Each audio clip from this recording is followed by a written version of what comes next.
안녕하세요. 저는 인천에 사는 평범한 30대 여성입니다. 결혼해서 예쁘게 잘 사는 분들도 물론 많지만 요새는 옛날보다 이혼 가정이 더 늘어난 것 같습니다. 사연 라디오를 듣다 보면 제 남편만큼이나 파렴치한 인간들이 많더라고요. 저도 오늘 속 시원하게 털어놓고 싶어 사연 보냅니다. 저는 친정아버지께서 의사셔서 어렸을 때부터 꽤 풍족한 집안에서 컸습니다. 주변 보면 가진 게 많지 않아도 화목한 집안들 많잖아요. 저희 집은 남들이 보기엔 부유했지만 화목한 집은 절대 아니었습니다. 아버지께서는 병원에 계시는 시간이 더 많았고 휴일에는 본인 시간을 보내시기 바쁘셨거든요. 친정 어머니께서도 바쁘시긴 마찬가지였습니다. 그래서인지 부모님과의 관계는 클수록 더 서먹해져만 가더군요. 그러다 보니 자연스레 독립도 남들보다 빨리 했고요. 부모님을 보면 저도 제 인생 스스로 살 길 얼른 찾아야 할 것만 같았거든요. 저는 젊었을 때 시작한 의류 사업이 잘 자리 잡아서 현재까지 사업을 운영하고 있습니다. 지금은 배를 고를 걱정 안 해도 되지만 초반에는 참 궁핍했고 많이 삐그덕거렸습니다. 그때 당시 저희 부모님께서 절 지원해 주시는 부분은 전혀 없었습니다. 부모님께서는 제가 사업하는 걸 탐탁치 않아 하셨거든요.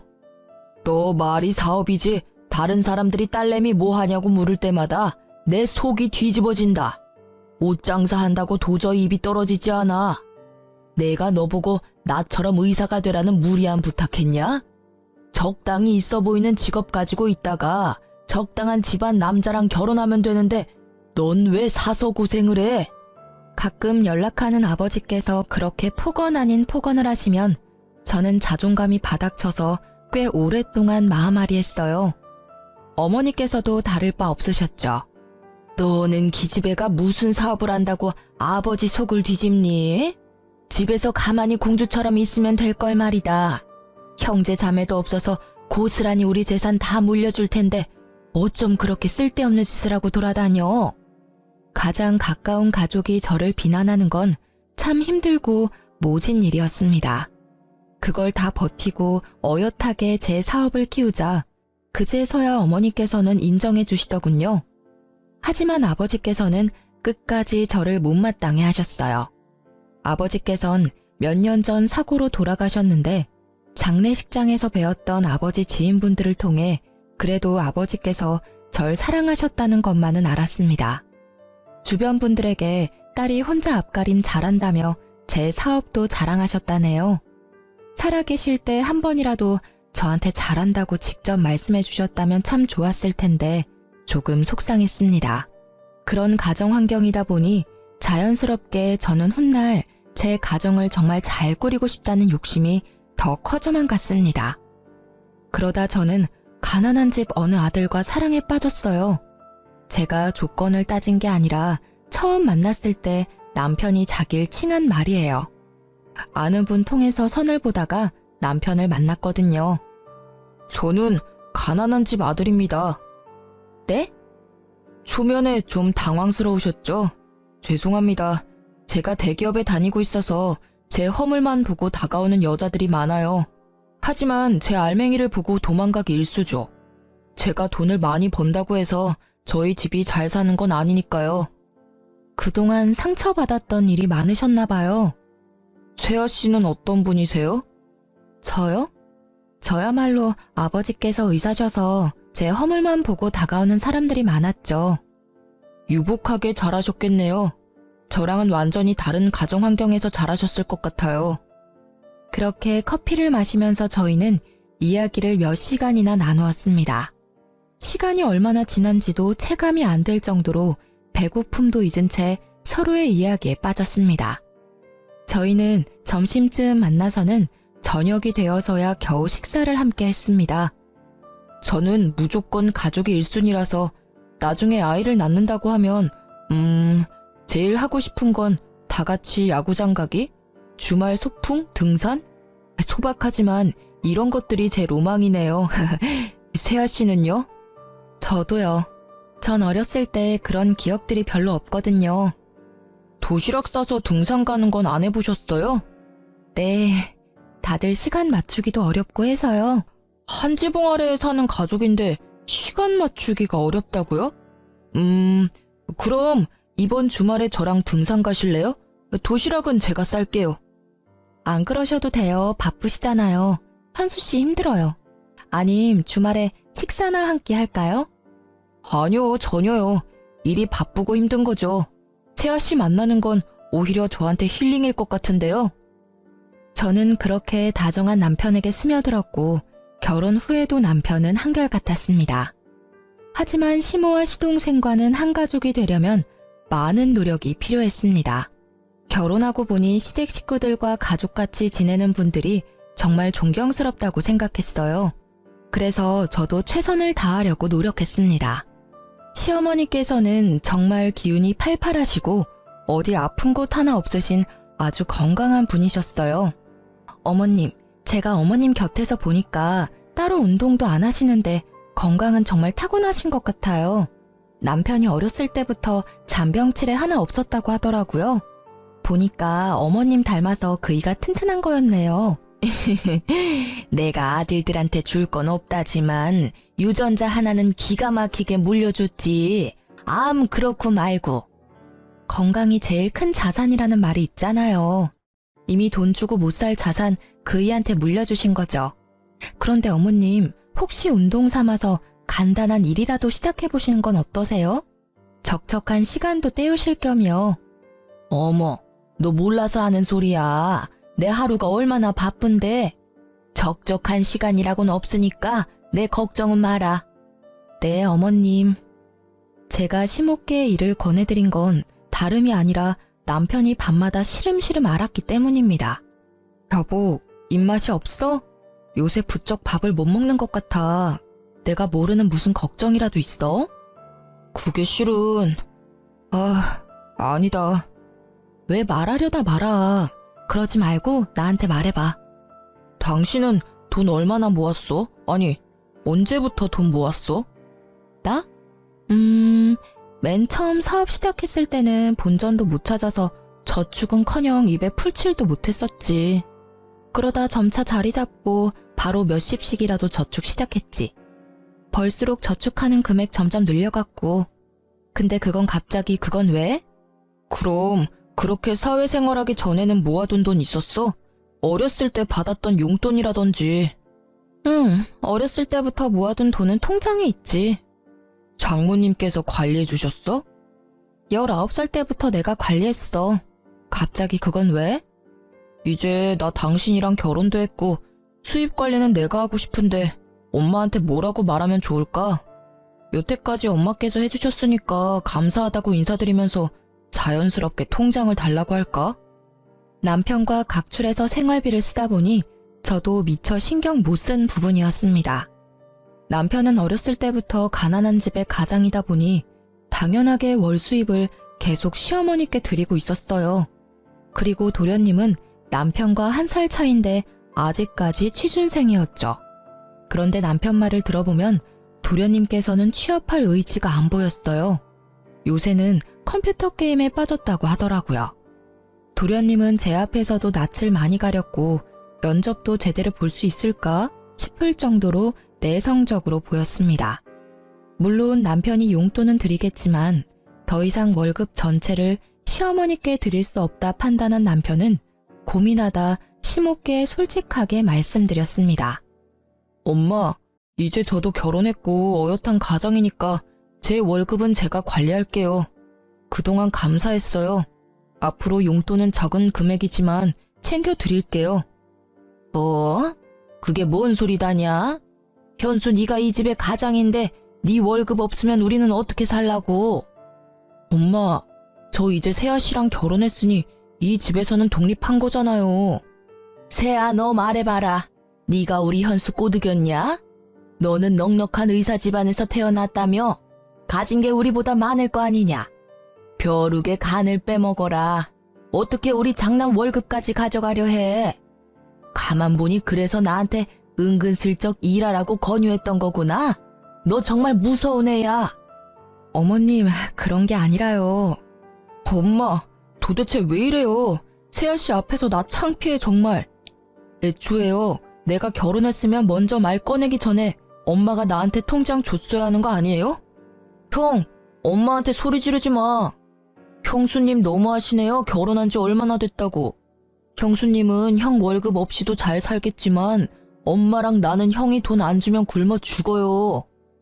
조용하던 도련님도 처음으로 발악하듯 제게 따지더군요. 시댁 식구들의 원망과 비난이 모두 저를 향하자 저는 어쩔 줄 몰랐어요. 손발이 덜덜 떨리는데 남편이 괜찮다며 제 손을 꽉 잡아주더라고요. 그러자 용기가 생겨서 남편의 편에 저도 설 수 있었어요. 어머님께서는 앞으로 일하실 생각은 전혀 없으세요? 고생스러운 일 밖에서 하라고 말씀드리는 거 절대 아니에요. 어머니 나이대 분들 밖에서 일하면서 즐겁게 지내시는 분들 많아요. 일이 돈을 버는 수단도 맞지만 삶의 활력을 불어주는 때도 있어요. 그리고 각자의 몫이라는 게 있잖아요. 제가 조심스럽게 말씀드리자면 남편만 이 가정을 위해서 일하고 어머님이랑 도련님은 뭐 하셨어요? 게다가 도련님은 몇 년째 취준생이라고 들었어요. 이젠 눈을 낮추고 다른 길 찾아야 하지 않을까요? 냉정하게 이제 밥벌이 해야 할 나이 아니에요. 언제까지 형 울타리 안에서 형이 버는 돈만 쓸 거예요. 뭐가 어째? 순진해 보였는데 할 말은 다 아는 애였구나 너. 일하면 내가 정부 보조금도 못 받는데 못하러 일을 해. 멀쩡한 정승 같은 아들 둘이 있는데 내가 꼭 일을 해야겠니? 아이씨, 형수님 말씀이 심하잖아요. 저는 뭐 대기업 가면 안 된단 말이에요? 나도 시간 좀만 더 있으면 형보다 더 좋은 곳에서 떵떵거리면서 일할 수 있다고요. 에이 어머님 노후 지금부터라도 준비하셔야죠. 그이가 용돈은 챙겨드릴 수는 있지만요. 이렇게 몸 멀쩡히 건강하시고 아직 은퇴 나이도 아니신데 그이 월급 다 가져가시는 건 아닌 것 같아요. 그의 경제관념이 걱정이시라면 제가 통장 관리할 테니 이제 걱정 마시고 결혼했으니 저한테 넘겨주세요. 그럼 제가 도련님 취업 자리도 같이 알아볼게요. 그리고 도련님, 거울 좀 보세요. 이발은 언제 하셨어요? 면접 볼 의지는 있으세요? 매일 컴퓨터 게임하느라 방에 틀어박혀 있으니 머리카락이 저랑 비슷할 정도로 잘하셨어요. 단발머리로 면접 보겠다고요? 제가 오목조목 할 말 다 하자 시모와 시동생은 당황하더군요. 할 말을 제가 다 해주자 남편은 행복한 얼굴이었어요. 그동안 자리 잡았던 근심 걱정과 그늘이 얼굴에서 다 사라지더라고요. 그런데 그때 어머님이 하시는 말씀에 남편은 주저앉고 말았습니다. 에휴, 월급 뭐 얼마나 된다고 모아놓은 것도 없는데 뭘 통장을 달래? 저는 당연히 모아둔 돈이 없을 거라 조금이나마 예상했고 남편은 단 얼마라도 시모께서 모아주실 줄 알았나 봐요.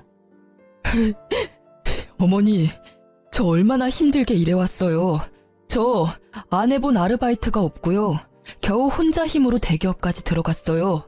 엄마가 사람이라면 자식 새끼 정말 위하신다면 그러면 안 되는 거잖아요. 단 얼마라도 저 위에서 남겨주실 생각 없으셨어요? 저는 저 혼자 희생하는 게 당연한 건 줄 알았거든요. 그런데 다른 집들은 안 그래요. 가족이라면 다 같이 으쌰으쌰 해야 하는 거잖아. 왜 그동안 나만 이렇게 힘들게 살아온 건지 정말 억울하다고요. 현우, 너도 이 새끼야. 당장 편의점 알바라도 해봐. 네가 사람이냐? 형, 아들, 너 고생하는 건 알지, 아는데 아휴, 갑자기 이게 다 무슨 일이람? 더 말할 것도 없어. 연예인들이 왜 부모 자식 간에 연 끊는 줄 알겠어요. 엄마 다신 나 볼 생각하지 말아요. 현우, 너도 엄마 잘 모셔라.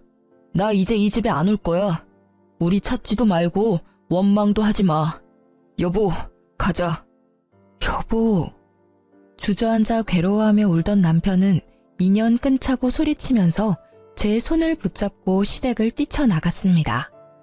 그렇게 시모와 시동생에게 속마음을 내뱉은 남편은 그러고서도 엄청 괴로워하더군요. 난 정말 어떻게 해야 할지 모르겠어. 정말 모르겠다고. 엄마랑 동생이랑 이렇게 틀어지고 싶지는 않았어. 근데 내가 또 다가가면 예전으로 돌아가는 거잖아. 내 인생을 포기해야 내 가족들 곁에 있을 수 있다는 게 너무 힘들어. 정말 모르겠다고 오열하는 남편을 위로해주면서 저는 남편 혼자만의 문제가 아니라고 생각했습니다. 이제 저도 가족이 됐으니까요. 여보, 평생 어머님이랑 도련님 안 볼 자신 있어? 없지? 안 되겠다. 내가 이 문제는 내가 해결해볼게. 어떻게 될지는 모르겠지만 말이야. 어떻게 하려고 여보? 나아질지 안 나아질지 아직 안 해봤으니까 노력이라도 해봐야지. 당신 이렇게 울고 후회하는 모습 보니까 내가 마음 아파서 안 되겠어. 그리고 그나마 다행이었던 건요. 남편이 혹시 몰라 심호께의 연봉을 속이고 월급 전체를 심호께 드린 건 아니었더군요. 조금씩 몰래 모아둔 재산이 있었습니다. 그것마저 없었으면 그때 남편은 완전히 무너졌을 것 같아요. 시어머님은 매일같이 제게 잘못했다며 남편 좀 어떻게 해보라고 연락이 왔습니다. 얘야, 내가 그날 소리 지르고 막말해서 정말 미안하다. 근데 나로서는 참 당황스러운 일이었어. 믿었던 장남이 갑자기 돌변하니까.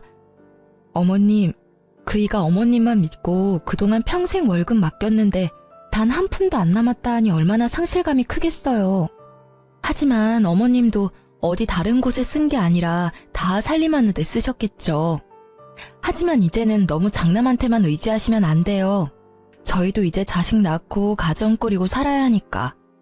어머님께서도 하실 수 있는 일 찾아서 하셔야 해요. 지금도 일하실 생각은 조금도 없으세요? 제 말에 시모는 머뭇거리며 말했습니다. 뭐 내가 할 줄 아는 건 살림뿐인데 밖에서 뭔 일을 하겠니? 어머님, 저 믿으세요? 뭐? 안 믿으시더라도 지금부터 저 믿고 저만 따라와 주시겠어요? 그럼 그이 맘도 돌릴 수 있을 것 같은데요. 시모는 알겠다고 마지못해 끄덕이셨고 저는 시모와 도련님이 직업훈련을 받을 수 있도록 열심히 알아봤습니다. 정부에서 하는 사업에 시모와 시동생이 해당하는 건 모조리 신청해줬습니다. 어머님께서는 요리학원을 다니셨고 도련님은 컴퓨터 학원을 다녔습니다. 그리고 어머님께서 자격증을 준비하시는 동안 저는 제가 엄마께 받은 건물 1층에 작은 식당을 열 준비를 하고 있었습니다. 남들은 호구 같다고 가난한 집안에 다 퍼주고 있다고 욕할지 몰라도 제가 월세 조금 적게 받고 돈 욕심 부리지 않으면 모두가 화목해지는 일이었으니까 조금의 희생은 하고 싶었어요. 가족이니까요. 대신 제 건물인 건 남편에게도 말 안 했습니다. 어머님, 그동안 고생 많으셨어요. 저는 어머님께서 잘 해내실 줄 알았어요. 고맙다. 네 덕에 내가 사람 구실은 하게 됐구나. 그런데 말이다. 자격증은 땄어도 식당에서 일하는 건 좀 무서워. 누구 밑에서 이 나이에 갑자기 일한다는 게 용기가 참 나지 않아. 어머님, 걱정하지 마세요. 오늘 저랑 갈 곳 있다고 말씀드렸죠? 짜잔! 여기는 뭐 파는 곳이냐? 아직 문 안 연 것 같은데? 어머님이 하시고 싶은 걸로 하세요. 여기 어머님 가게예요. 제가 이 가게 사드릴 수는 없어도 월세로 얻어드릴 수는 있거든요. 좋은 주인 덕분에 보증금 많이 올리고 월세는 10만 원대예요. 어머님 10만 원은 감당하실 수 있으시죠? 앞으로 여기서 새 출발하시는 거예요. 제가 옆에서 많이 응원할게요. 아이고, 이게 다 무슨 일이야? 꿈이야 생시야? 정말 여기가 내 가게야? 조그맣지만 있을 건 다 있네. 정말 고맙다 새애기야. 복덩이가 우리 집안에 굴러왔어. 어떻게 이런 생각을 했니? 저를 부둥켜 안고 눈물을 훔치는 시모를 보고 저는 그제서야 안심이 됐어요. 어머님, 그리고 남편이 앞으로 용돈은 못 드려요. 그것 대신 제가 어머님 새 출발 도와드리는 거예요. 아셨죠? 그럼 앞으로 너네 지원 일절 필요 없다. 오히려 내가 벌어서 너네 용돈 줘야지. 내가 받은 게 있는데. 그렇게나마 남편의 월급을 지킨 저는 시동생을 만나 중소기업 면접 보는 걸 도와줬습니다. 역시나 도와주니까 시동생은 금방 나쁘지 않은 곳에 취업 성공하더군요. 대기업만한 회사는 아니니깐요. 시동생은 한 번에 회사에 합격하자 얼떨떨해 하더라고요. 형수님, 저 정말 합격할 줄은 몰랐어요. 그동안 자격지심 부려서 죄송해요. 형처럼 대기업은 아니지만 형수님 덕분에 저도 앞으로 사람 구실하면서 살겠네요. 감사합니다. 도련님 마음 먹고 하시면 뭐든 잘 해내실 거라 생각했어요. 취업 진심으로 축하드려요. 자리 잡으면 그이한테 한번 연락 먼저 해주세요. 그때 그렇게 시댁에서 나오고 혼자 얼마나 괴로워하는지 몰라요. 도련님 취업한 거 알면 남편도 엄청 기뻐할 거예요. 형수님, 저희 집 은인이세요. 진짜 감사합니다. 솔직히 인연 끊는 게 형수님한테는 더 좋은 일이었잖아요. 그런데 외면하지 않고 저희 가족 관계 회복도 도와주고 일자리도 찾아줘서 정말 고맙습니다. 도련님, 저한테 더 좋은 일은 가족들 다 같이 행복하게, 화목하게 지내는 일이에요. 시동생은 진심으로 제게 고마워했습니다. 그리고 시모와 시동생 마음 잡고 일하는 걸 보고 남편은 깜짝 놀라더군요.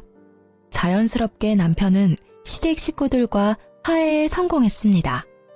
여보, 어쩜 그렇게 예뻐? 어떻게 그런 생각을 했어? 난 내 신세 한탄만 했지 상황을 바꿔보려고 노력하지는 않았어.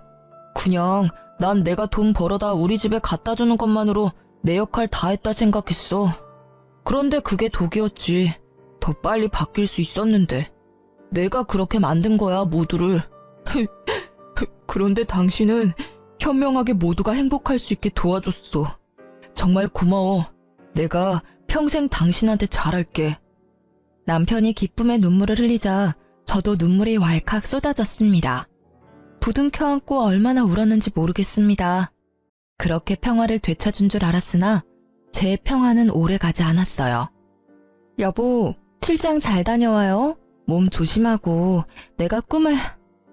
아니다. 그냥 조심해서만 다녀와요. 여보, 나 보고 싶어도 조금만 참아. 서방 일 열심히 하고 올게. 도착하면 전화할게. 근데 연락 자주는 못할 거야. 이번에 중요한 미팅 건이라. 알지. 난 걱정하지 말고 다녀와요. 전날 안 좋은 꿈을 꿔서 저는 남편에게 말하려다 혹시 미팅에 지장이 있을까봐 입을 다물었습니다. 그저 몸 조심해서 다녀오라는 말만 반복했죠. 그런데 남편을 마중하고 저도 출근해서 제 직원들이랑 회의를 바쁘게 할 때였어요. 핸드폰에 남편의 부재중이 여러 번 찍히더라고요. 아직 도착할 시간도 아닐 뿐더러 남편은 제가 회의를 하고 있다는 것도 알 텐데 지금 전화를 할 리 없다고 생각했죠. 예감이 안 좋아 저는 잠시 회의를 중단하고 울리는 남편의 전화를 곧바로 받았습니다. 여보세요? 몇 초 정적 뒤에 익숙한 남편의 음성 대신 낯선 음성이 제게 말을 걸어왔어요. 이현수 씨 가족분이시죠? 네, 그런데 제 남편 전화인데 전화 받으시는 분은 누구시죠? 구급대원입니다. 위치는 강원도 양양이고 차 전복 사고가 났어요. 이현수 씨 휴대폰 비상 연락처로 전화드렸어요. 환자분 지금 출혈도 심하고 도착하면 긴급 수술 들어갈 것 같습니다. 땡땡 병원으로 옮기는 중이니까 지금 바로 오실 수 있으세요? 다급한 목소리의 구급대원의 말을 듣고 머릿속으로는 보이스피싱인가 싶었어요. 하지만 돈을 요구하는 게 아니라 병원으로 곧바로 오라는 말에 바로 정신이 들더군요. 주저앉아 슬퍼할 시간도 없었어요. 바들거리는 몸을 겨우 일으켜 직원 한 명에게 부탁해서 병원으로 갔습니다. 제가 운전을 하면 큰일 날 것 같고 택시를 타야겠다는 생각도 안 들었거든요. 어떡해. 대표님, 괜찮을 거예요. 진정하세요. 다행히 남편보다 더 일찍 도착해서 저는 구급차를 기다리고 있었어요. 응급실에 곧바로 교통사고 환자라고 시끄럽게 들어오는데 제 남편인 걸 직감했죠. 그런데 남편 옆에 나란히 실려온 젊은 여자가 있었어요. 보호자님, 이현수 환자 바로 수술 들어갈게요. 저 옆에 여자분은 왜 같이 실려왔나요? 동승자라고 하던데요. 바쁜 간호사에게 더 묻지는 못하고 저는 곧바로 남편의 소지품을 건네받자마자 핸드폰을 확인했습니다. 남편의 상사가 여러 통 전화가 와 있더군요. 뒤늦게 제가 남편 상사와 통화를 하게 되면서 남편과 같이 실려온 여자가 남편 회사 인턴 직원이라는 걸 알게 됐습니다. 남편이 분명 이번 출장은 혼자 간다고 말했었지만 일정이 바뀌어서 같이 가게 됐나 보다 생각했습니다. 시모와 시동생에게도 연락을 하고 나서야 저는 다리에 힘이 완전히 풀려서 수술실 앞에 주저앉았습니다. 그렇게 혼자 소리 없는 눈물을 흘리는데 통화한 지 얼마 안 된 시모께서 한달음에 응급실에 달려오셨습니다. 아이고, 많이 놀랐지, 아가? 어머님. 내가 여기저기 물어보니까 다행히 머리는 안 다쳤다고 한다. 얼마나 다행이니? 너는 괜찮냐? 어머님이 오히려 제 앞에서 무너지실 줄 알았는데 되려 저를 위로해 주시더군요. 남편은 회복실에서 몇 시간 있다가 일반 병실에 옮겨졌어요. 여보, 괜찮아? 여보. 으이그 이놈아. 네 마누라랑 네 엄마랑 놀라서 심장이 다 쪼그라들었다. 다리 골절 수술을 한 남편은 다행히 마취가 풀리니 다리 외에는 전부 괜찮아 보였어요. 세아야, 너무 걱정하지 마라. 우리 집 장남은 내가 간병할 테니 너는 아무런 걱정하지 마. 제가 회사의 중요한 프로젝트 때문에 어쩔 수 없이 간병인을 쓴다고 하니 시모께서는 간병인을 자처했어요. 어머님 힘드시니까 제가 간병인 알아볼게요. 아니다, 그럴 필요 없다. 내가 있는데 뭐하러 아깝게 돈을 쓰냐. 현수도 내가 더 편할 거야 아마. 어머님 감사해요. 아유, 가족끼리 뭘 감사냐. 그럼 저 옆 병실에 잠시 인사하고 올게요. 응?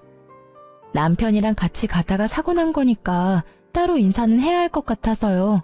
경황이 없어서 못 살펴봤어요. 남편이랑 같이 실려온 인턴 직원이 옆 병실이거든요. 에그머니나, 그럴 필요 없다. 내가 이미 인사 다 했어. 네? 아, 그러셨어요? 그쪽은 팔에 금 간 거 말고는 뭐 크게 다치지도 않았어. 그러니 아가 네가 걱정할 필요 없다. 그나마 다행이네요. 그나저나 그이 정말 괜찮은 거 맞을까요? 의사 선생님 말로는 머리는 안 다쳤다고 하셨었는데 저렇게 말도 없고 내내 눈만 감고 있으니까 저 슬슬 걱정돼요. 괜찮다. 괜한 걱정하지 마. 회복 중이니까 다 괜찮아질 거야. 그렇게 남편이 사고 후유증으로 말을 안 하는 줄 알았던 저는 뒤늦게 남편의 행동의 의미를 알게 됐어요. 저를 가족같이 생각해준 도련님 덕분에 모든 진실을 알게 됐습니다. 도련님, 갑자기 여기까지 무슨 일이세요? 평수님, 저 은혜 갚는 거예요. 은혜요? 갑자기 무슨 말씀이세요? 너무 놀라지 마세요. 형 여자 있어요. 그 같이 사고 났다던 여자 인턴 직원이요. 네? 저는 머리를 세게 한 대 맞은 것처럼 멍해지더군요. 그런 제게 도련님은 남편의 차 블랙박스 영상을 보여줬어요. 보험회사에 제출할 영상 보고 있는데 둘이 심상치 않은 사이였어요. 제가 좀 더 알아보니까 출장은 무슨 강원도 양양에 둘이서 놀러 가다가 사고 난 거예요. 침묵할까 했는데 이건 정말 아니잖아요. 형수님이 우리 형한테 어떻게 해줬는데 우리 집안에 어떤 사람인데. 저 그런 더러운 꼴은 못 보겠어서 많이 고민하다가 형수님한테 알려드리는 거예요. 죄송해요. 도련님이 뭘 죄송해요. 오히려 제가 엄청 감사해요. 숨길 수도 있었을 텐데 이렇게 알려주셔서 정말 감사해요. 어머님도 아시는 거예요? 그게... 아셨군요. 아셨으니까 간병도 어머니께서 하신다고 자처하셨을 거예요. 이제 보니까 앞뒤가 딱딱 맞네요. 도련님, 마지막으로 제가 부탁 하나만 해도 될까요? 네, 편하게 말씀하세요, 형수님. 저한테 말씀하셨다는 거 당분간 비밀로 해주시겠어요? 네, 그럼요. 비밀로 할게요. 형수님이 저 사람 구실하게 만들어줬잖아요. 이거면 형수님한테 은혜는 갚은 거죠? 네, 충분해요. 나머지는 제가 알아서 할게요. 저는 남편과 상간녀가 정신 차리자마자 법정에 설 수 있도록 이혼 소송과 상간녀 소송을 준비했습니다. 바람난 거 들통난 것도 모르는 남편은 퇴원하자 제게 엄청 싸늘하게 굴더군요.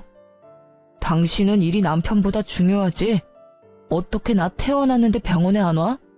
간병도 모조리 우리 엄마한테 맡기고 간병비는 챙겨드렸어.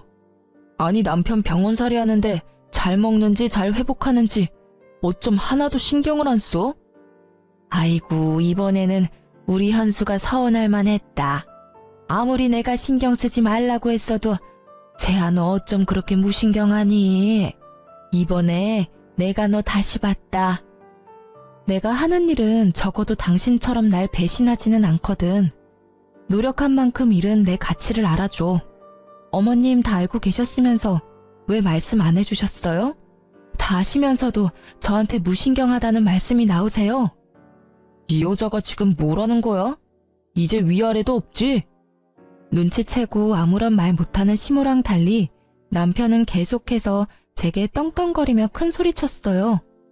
그럼 내가 상간녀랑 데이트하다가 사고난 남편까지 간병해야 하니? 여보, 어떻게 알았어 그걸?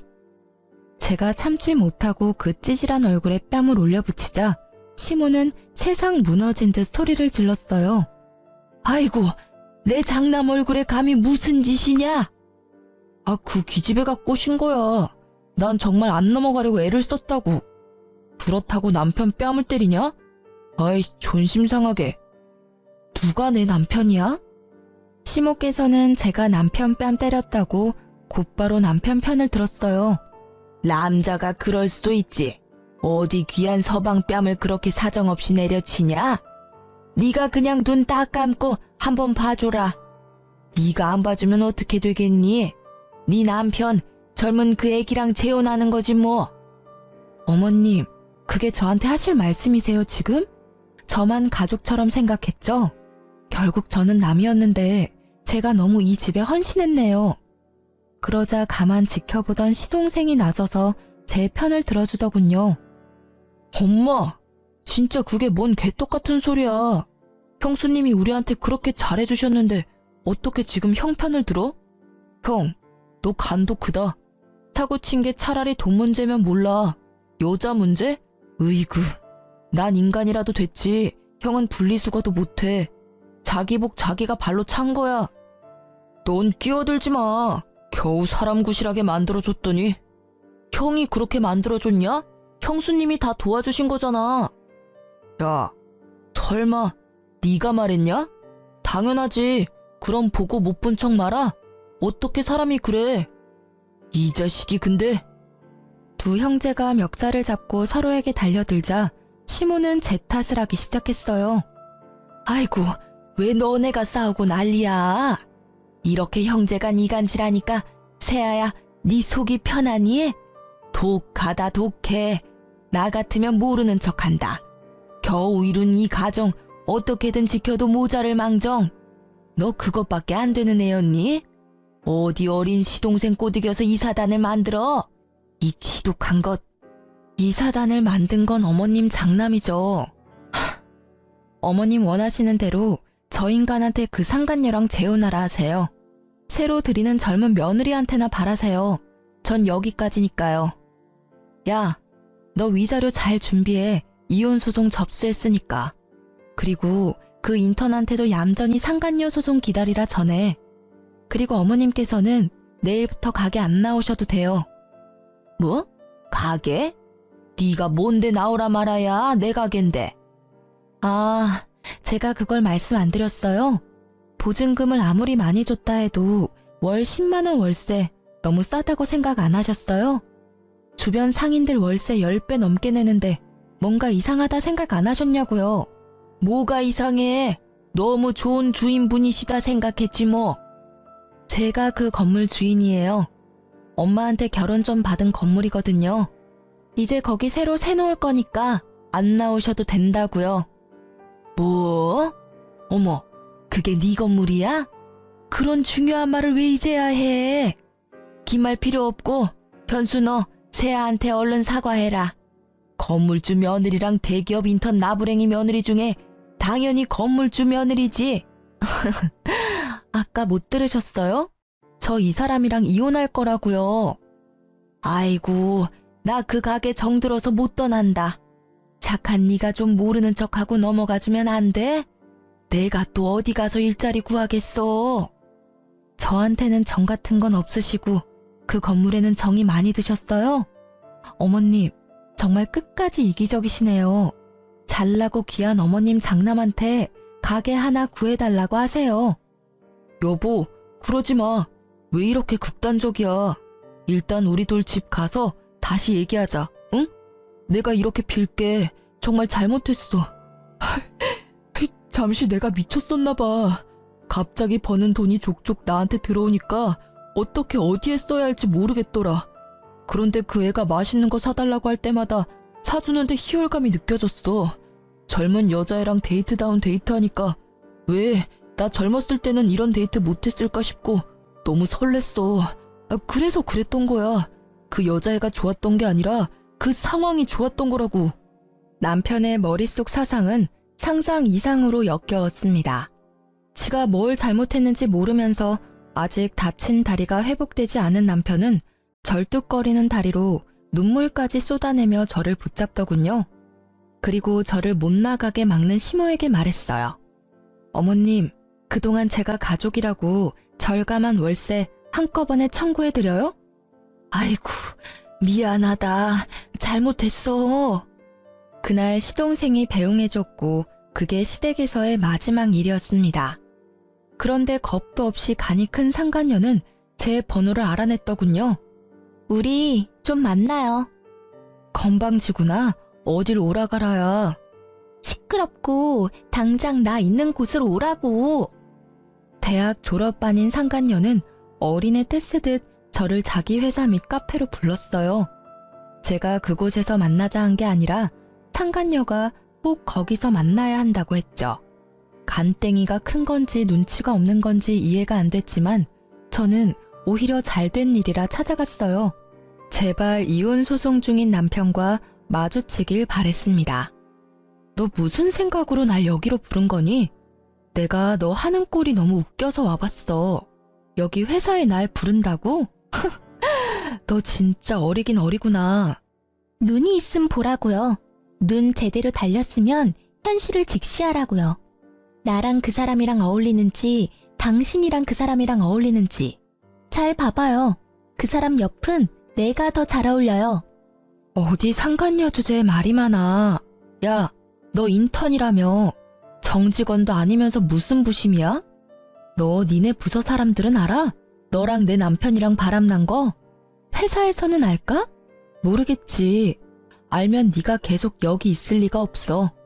내가 가서 고발이라도 할까? 저는 저를 도발하는 상간녀에게 일부러 큰 목소리로 말했습니다. 카페에 앉아있는 남편의 회사 동료들이 들을 수 있게요. 주변에는 익숙한 얼굴에 남편 동료들도 얼핏 보였거든요. 상간녀는 본인이 저를 거기까지 불러놓고 새빨개진 얼굴로 울먹이더군요. 지금 뭐 하는 거예요? 당장 앉아요? 여기서 소란 피우지 말라고요. 아니, 넌 날 여기까지 불러놓고 이런 상황은 생각도 안 해봤니? 당신 부끄럽지도 않아요? 부끄러워해야 하는 건 너지.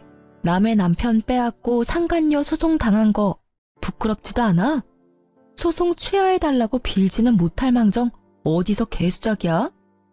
저는 그 말을 끝으로 커피잔을 들어 상간녀 머리로 기울였습니다. 자기야, 이 여자 좀 말려봐.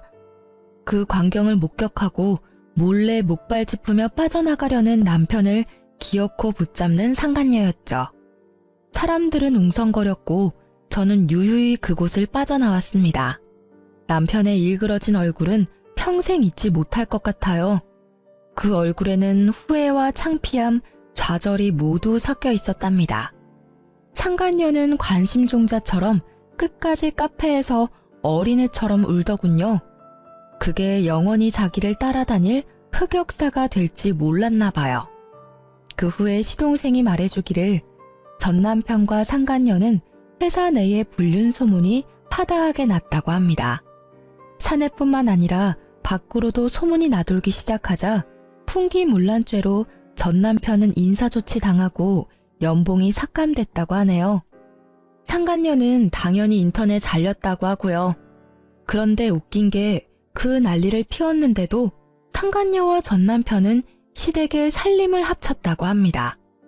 시동생은 일부러 남편이 보지 않을 때 상간녀한테 돈 빌려달라고 괴롭혔다고 하네요. 본인 말로는 양아치 건달 도련님 컨셉을 했다고 하네요. 시모 또한 엄청나게 하녀 취급을 했다고 합니다. 시동생에게 들은 내용대로 잠깐 들려드리자면, 형수! 네? 돈 좀 있어요? 돈이요? 아이씨, 전에 있던 형수는 돈 잘 벌어서 용돈도 주고 그랬는데 형수는 뭐 줄 거 없어요? 어리기만 했지 뭐 볼 게 어디 있다고. 우리 형 보는 눈도 없지. 어디서 이런 형수를 데리고 왔대? 그렇게 모욕감을 주면 상간녀는 남편에게 쪼르르 일렀다고 합니다. 그럼 돌아오는 남편의 말은, 야, 현명하게 대처 못해? 우리 집사람이었으면 말이야. 뭐? 집사람이 난데 누굴 말하는 거야? 너 말고 새야 말이야. 당신 자꾸 그 여자 얘기를 내 앞에서 왜 아무렇지 않게 내뱉어? 그렇게 상간녀와 전 남편은 싸우기 일쑤였다고 합니다. 시모는 가정을 깨지게 한 상간녀가 너무 괘씸하다며 엄청나게 시집살이 시켰다고 해요. 그렇게 영원할 것 같았던 상간녀와 깨지고 전 남편은 3달도 안 돼서 혼자가 됐다고 합니다. 전 남편은 곁에 아무도 없으니 법원에서 절 만나자 제게 아련한 눈빛을 보내며 다시 잘해보자 하더군요. 엄마도 너 보고 싶으시대. 나도 너 보고 싶었고. 헛소리 하지 마. 너 양심이 있냐? 너네 모자 진짜 지긋지긋하다. 내가 너 얼굴에 침이라도 뱉고 싶은데 참는다. 벌써 속으로는 가래침 수십 번 뱉었어. 뱉고 싶으면 뱉어. 나 그것까지 충분히 감당 가능해. 여보, 난 너 없으면 정말 안 되나 봐. 우리 좋았었잖아, 응? 뭔? 아니 근데 너 왜 아직도 목발을 들고 다니니? 여보. 오열을 하며 전 남편이 털어놓는 진실에 저는 맘 편히 웃지도 못하겠더군요. 전 남편 교통사고 후유증 때문에 평생 한쪽 다리 재구실 못한다고 합니다. 천벌받았다 생각했어요. 혹시 자기가 다리를 절어서 외면하냐는 전 남편 말에 다리를 절지 않았어도 너는 내게 평생 아웃이라고 마지막 따끔하게 마무리했습니다. 전 시동생에게 듣기로 전 남편은 그나마 있는 재산마저도 제게 위자료로 물어주고 빈털털이래요. 게다가 또 시모의 소나기에 붙잡혔대요. 월급은 예전처럼 전 시모가 관리하고 전 시모는 다시는 일을 하지 않겠다고 전 남편에게 으름장을 놨다더라고요. 평생 서로의 지옥에서 영원히 못 빠져나오길 간절히 기도했네요. 다행히 전 시동생은 그 집에서 독립했다고 해요. 알아서 돈 관리하며 잘 살고 있다고 합니다. 상간녀는 제발 고소 좀 취하해달라고 싹싹 비는데 알바라도 해서 위자료 내라고 했죠. 아님 네 부모님한테 받으러 간다니까 어린 상간녀는 잠수를 타더군요. 그러다 상간녀는 부모한테 고소장을 들켜서 상간녀 엄마가 직접 상간녀 머리채를 제 앞까지 끌고 와서 딸 교육 제대로 못 시켰다며 사죄하셨습니다. 양쪽 위자료 두둑히 받아서 저는 새 출발하려고요. 사실 그 돈 없어도 저는 잘 살겠지만 금융치료라도 받아서 조금은 마음 회복됐습니다. 바뀌지 않을 것 같던 시동생은 인간됐고 바뀌지 않을 것 같던 시모는 여전히 안 바뀌었고 좋은 사람인 줄 알았던 남편은 좋은 사람이 아니었어요. 사람은 정말 겪어보지 않으면 알 수 없다는 말을 너무 온몸으로 겪어서 많이 힘들었습니다. 그래서 제게 앞으로는 좋은 일만 가득했으면 좋겠어요. 여러분이 끝까지 긴 제 사연 들어주셔서 오늘은 잠도 푹 잘 것 같아요. 감사합니다.